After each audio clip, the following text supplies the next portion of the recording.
Sasa si Kristo ni wewe. Amen. Acha niseme hivi ndio ukaweza kupata vizuri hapa. Now call yourself you are Jesus. Amen. Wewe ni nani? Wewe ni Jesus. So vitu ambavyo Jesus angekuwa anafanya hapa, sasa ni wewe unafanya. Na wakati unafanya vitu hivi ambavyo Yesu angekuwa anasema ya kwamba now because of that I've now ordained you. Amen. And because you are representing me, you are going to find favors of representation. Bwana asifiwe. Hallelujah. Ya kwamba you're not just going to serve God free. You're not just going to serve God na ukaweza kupokea nothing. Kuna wale walienda kwa Yesu wakasema, sisi tunakufuata. Lakini swali ni, tutapokea nini baada ya kufuata? Amen. There were many that there are things. Hata kama unatumikia Mungu, kuna vitu jameni. Hata kama tunatumikia kwa uaminifu, kwa kujitolea, with a sacrifice, kuna vitu ambavyo lazima tukaenjoy. Somebody say amen. Hallelujah. One of the things that you must be sure, you are assured of the eternal life. Praise God. You're not serving God in just like that. You are serving God. You are coming for prayers. Every last Friday is not in vain. You are going to recover what you lost because you have privileges. Praise God. And one of the privileges is that we are not losing in the kingdom. We are gaining in the kingdom. We have our benefits. We have more things that we have never gotten while in the world. Bwana asifiwe. Bwana tukuzwe. Ukija kanisani jitie moyo. Ninaenda kule kwa sababu kuna vitu inaambishwa. Amen. Niseme hivi. Kando na kupokea mshahara wa kila mwezi, nataka kuongezea hii. Kuna favor ya Mungu ambaye hautapata kazini, utaipokea kwa jina la Yesu. Bwana Yesu asifiwe. You are not like a common person. I always say that.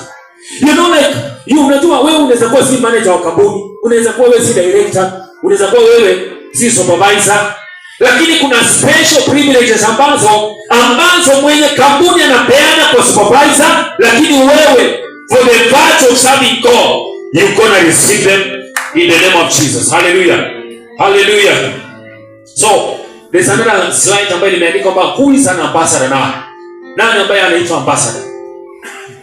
I've mentioned that is an official representative of a king or a government speaks and acts on behalf of another and carries the authority of the one who sent. Kila wakati nimesema ya kwamba you as an ambassador, you are speaking on behalf of a king. He is God who sent you. Na pia you walk in authority, amen, of the one who sent you. You know, God can say you are the winner and automatically you become a winner. In every circumstance that you face, you can also say I'm a winner because you carry the same authority that Christ carries. Bwana Yesu asifiwe. Hallelujah. The Bible says we are made little lower than Elohim, which means Elohim is a God. Elohim is a king. So you and me, we are made little lower than God himself. Bwana asifiwe. Bwana Yesu atukuzwe. Can I tell you something? The Bible says we are here and will charge angels when time comes. Which means you are more than authority than the angels. You have the authority. You have the audacity to speak more than what the angel can do. Amen. Bwana asifiwe. That is a privilege. Hallelujah. You are not here common.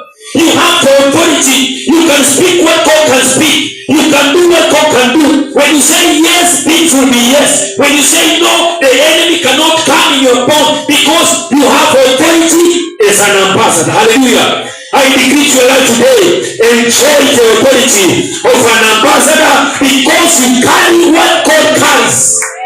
Bwana asifiwe. You can make decisions. You can make assumptions. You can make right up. You can make what you want to do because as much as is in line with God, you cannot go wrong. Muda say amen. Amen. When I went to Nigeria last few months, I went there to represent Kenya Church, Kenya JCI Jubilee Church, and that was what I went there. And while I was there, walijua ya kwamba Kenya is represented. Bwana Yesu asifiwe. In other words, I'm saying this. What we could be able to speak on behalf of Kenya as a church, our voices, what we could call and represent there, what all of you, the opinions that you carry, kile mngeongea nilienda kuongelea. So I represent all your opinions. Praise God. And nobody went there. No one told me you're not from Kenya. No one told me however how we represent what for Kenya. Every place I went, I was accepted. And I was telling them I come from JCI Kenya. Praise God. So when you are an ambassador, there are opinions that you carry. You represent a government. You represent a nation. Hallelujah. And because of representation, you gain some benefits. Hallelujah. It's not in vain. Tuaseme amen. Let me tell you something. Kwa sababu nichagua mimi nikakuwa ambassador wenu. Nikaenda Nigeria, si ndio? Si kuna vitu nilienjoy. Kitu ya kwanza niwaambie nilienjoy. Niwaambie kitu moja. Nilikaa kwa ndege. I enjoy. Nyinyi hamkuenjoy lakini nilienjoy kwa niaba yenu. Bwana asifiwe. So ukituma kurepresent mtu utaenjoy kwa niaba ya yeye. So today Jesus will be speaking on this altar. But because he didn't come, he ordained me to stand in the gap. I'm enjoying, hallelujah, to serve him before his men and women he has called in such a time. Bwana asifiwe. So wewe kwa sababu umeitwa na Mungu utaenjoy pia kazi ambayo Mungu amekutuma. Amen. Hallelujah. Bwana Yesu asifiwe. When you check the next slide, I've mentioned a few things here. As a believer, your work is representation. As a believer, your work is representation. And this is what it is. The Bible says in the book of Philippians chapter number 3, verses number 20, because we are the citizens of the kingdom of God. The Bible says in verses number 20, Philippians chapter number 3, it says, but our citizenship in heaven is in heaven. And from there, we look for the Savior, the Lord Jesus Christ. Look there. Ile part tunataka uelewe ni kwamba our citizenship is not of this world. Our citizenship is in heaven. Bwana asifiwe. When you look at me, you are looking at the original God himself. When I see you, I'm seeing the original God himself, because he made you out of his own image, after likeness. So we enjoy God here. Kuna mtu alisema, how do you say that you have seen God and you are serving God, and yet those people you see, those people you meet, you don't even honor and serve them? The Bible says when you serve men, you are serving God. Hallelujah. So number one privilege, thank God because of Pastor Lynette, she took us well. Hata mpaka nimetoa slide nyingine ya access kwa sababu nilikuwa na hizo zote mention. So nilitoa hiyo, but I will still be able to mention it later on as we go on. So one of the privileges that is very important is that we represent the king. Bwana asifiwe. Bwana asifiwe. Na niuliza kitu moja. Wakati wewe unawakilisha mfalme, kwa mfano Rais Ruto akaweza kutuma mahali ya kwamba unaenda kumrepresent. Bwana asifiwe. Jiweke kwa hiyo kiti. Ya kama wewe unaenda kuongea kwa niaba ya Rais Ruto. How do you look like? You look like Ruto. And how do you put on? You look like Ruto. You put on like Ruto. You represent him. You look more or less the president. Bwana asifiwe. Wakati mwingine huwa naambia wazee wanaume, vaa tai. Sibiu, vaa tai siku moja. Hivyo ndivyo mfalme anaonekana. Unaona chairman anaonekana kama king. Bwana asifiwe. Amen. I don't mean to insult anyone, but nataka kumention here kwamba when you are representing Christ, you are representing Ruto hapa. Wewe sienda mahali uvae kawaida, utawekelea katai. Bwana asifiwe. Ama kuna vitu utafanya uonekane yeye yule ambaye amekutuma, because kuna vitu utaanza kuongea ambavyo they don't limit you, they raise your level, kwa sababu lazima watu wakuone kama rais. Amen.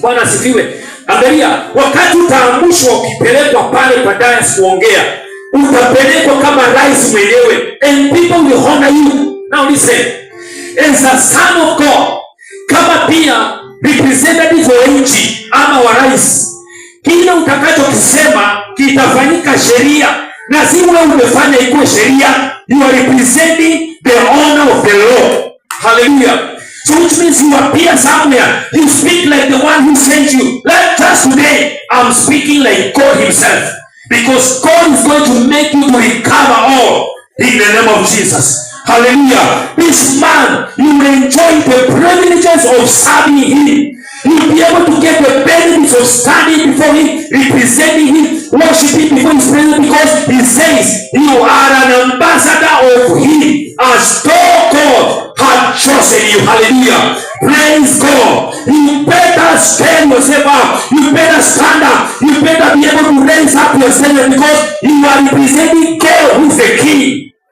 Anasifiwe. Wakati unaongea ukirepresent Ruto, ukimaliza kuongea huwa kikao kinaisha. Hello? Hakuna mtu anakuja nyuma yako kuongea tena. You are the final man. So today on this in September, I decree you are the final man. Bwana asifiwe. Kila utaamua kwa jamii yako, that is what it is, because you are only representative. Bwana asifiwe. One of the areas that is very important, we speak for Christ. We carry his message. And the message of Christ is the message of the cross. Bwana asifiwe. The message of reconciliation. That is the message of Christ. We display his character. This is a key area of an ambassador. You don't bear on. You know, Paul is speaking in Romans, he said, do not conform yourself with the standards of this world, but renew your mindset. So which means our character should be renewed every night and day. I was mentioning sometimes and I said that the body doesn't get saved, but the spirit is saved. Amen.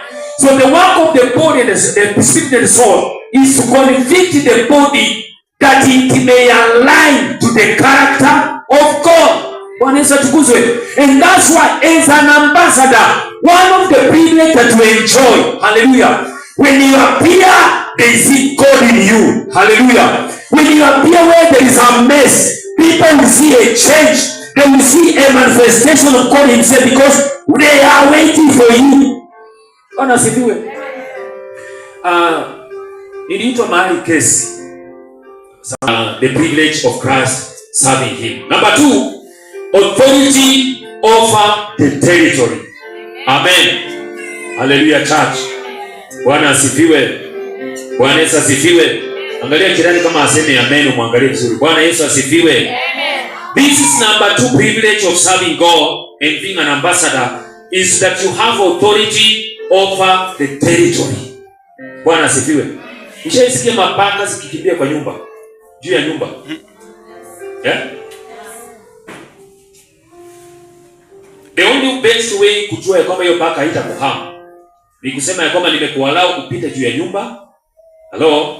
Lakini usitulie juu ya nyumba yangu. Lakini wewe kimbia, kama unataka kukimbia, because kuna mtu alisema ya kwamba uwezi zuia ndege kupaa juu ya nyumba yako, lakini unaweza izuia kuweka kiota. Bwana Yesu asifiwe. So one of the authority, one of the privilege of an ambassador is to enjoy the authority over a territory. Can I tell you something? Susan Kihika is a governor, is an ambassador of Kenya government in Nakuru. Do you know that? Mheshimiwa Arama is an ambassador of Kenyan government in Nakuru Town West. And whatever he speaks in Town West, hiyo ndio rais amesema. I want to tell you that now. He's a representative, he's an authority in this place. Wakati mwingine nilikuwa naambia, sometimes tulikuwa tunafanya maombi, nikasema ya kwamba anytime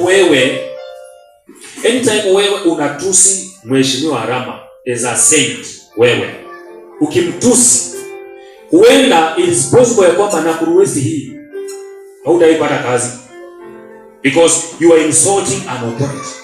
And that's what the Bible says, let's pray for those who are in authority, because it's God who has placed them there in those positions. So this morning, I want to tell us that you carry the authority in the territory that you appear, which means in your house, you are a territorial commander. A commander has an authority to make change, and he can effect any decision.